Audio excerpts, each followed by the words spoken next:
Boss ಮಧ್ಯದಲ್ಲಿ Sudeep sir ಒಂದು tweet ಮಾಡ್ತಾರೆ. ಆ ಟ್ವೀಟ್ ಮಾಡಿದಂತ ಸಂದರ್ಭದಲ್ಲಿ ಒಂದಷ್ಟು ವಿಚಾರಗಳು ಪ್ರಸ್ತಾಪ ಆಗುತ್ತೆ.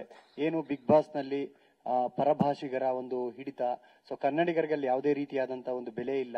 ಸೊ ಇದರಿಂದ ಕೂಡ ಸುದೀಪ್ ಅವರು ಬೇಸತ್ತು ಮನನೊಂದು ಅದರಿಂದ ಆಚೆ ಬರ್ತಿದ್ದಾರೆ ಅನ್ನುವಂಥದ್ದು. ಸೊ ಈ ಒಂದು ವಿಚಾರವಾಗಿ ಸುದೀಪ್ ಸರ್ ಕೂಡ ಒಂದು ಕ್ಲಾರಿಟಿ ಕೊಟ್ಟರು ಕೂಡ ನಿಮ್ಮ ವಾಹಿನಿ ಕಡೆಯಿಂದ ಯಾವುದು ಕೂಡ ಒಂದು ಕ್ಲಾರಿಟಿ ಸಿಕ್ಕಿಲ್ಲ.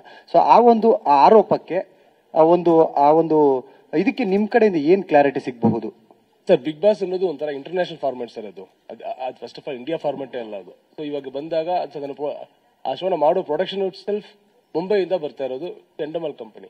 ಅವರು ಇಲ್ಲಿ ಬಂದು ಲೋಕಲ್ ಪೀಪಲ್ನ ಅವ್ರು ಸೋರ್ಸ್ ಮಾಡಿ ಮಾಡ್ತಾರೆ ಆಸ್ ಎ ಪ್ರೊಡಕ್ಷನ್ ಹೌಸ್ ಆಗಿ. ಈವನ್ ಚಾನಲ್ ಹಂಗೆ ಇರುತ್ತೆ ಅಂದಾಗ ಇದರಲ್ಲಿ ಪರಭಾಷೆ ಇಲ್ಲಿ ಕನ್ನಡದವರು ಹಂಗಂತ ಏನಲ್ಲ. ಅಂದ್ರೆ this India we are all here. ಇವಾಗ ಈ ಭಾಷೆ ಮಾತಾಡೋರು ಬೇರೆ ರಾಜ್ಯ ಇದ್ದಾರೆ, ಬೇರೆ ರಾಜ್ಯದವರು ಇಲ್ಲಿ ಇರ್ತಾರೆ, ಸಮಥಿಂಗ್ ಲೈಕ್ ದಟ್. ಇದರಿಂದ ತೊಂದರೆ ಆಯ್ತು ಅನ್ನೋದು ಅದು ಅಂದ್ರೆ ಬೇರೆ ಬೇರೆ ಇರೋರು ರೂಮರ್ ತರ ಶುರು ಮಾಡಿದ್ದಾರೆ ಅಷ್ಟೇ ಹೊರತು ಅದರಲ್ಲಿ ಸತ್ಯ ಇಲ್ಲ. ಬಿಕಾಸ್ ಎಲ್ಲಾ ಭಾಷೆಯವರು ಸೇರಿದ್ದಾರೆ ಅದರಲ್ಲಿ. ಅಂದ್ರೆ ಇವ್ರ ಭಾಷೆಯವರು ತುಂಬಾ ಜಾಸ್ತಿ ಡಾಮಿನೇಟ್ ಮಾಡ್ತಾರೆ, ಇವ್ರಿಗೆ ಬೇಕಾಗಿರುವ ಒಂದು ಈಕ್ವಾಲಿಟಿ ಸಿಗ್ತಾ ಇಲ್ಲ, ಹಂಗೇನು ಇಲ್ವೇ ಇಲ್ಲ. ಅದು ನೋಡೋರು ಬೇಕಂತ ಸ್ವಲ್ಪ ರೂಮರ್ಸ್ ಆಗಿ ಕ್ರಿಯೇಟ್ ಮಾಡಿರೋದು ಅದ್ರಲ್ಲಿ ಸತ್ಯ ಇಲ್ಲ. ಹನುಮಂತ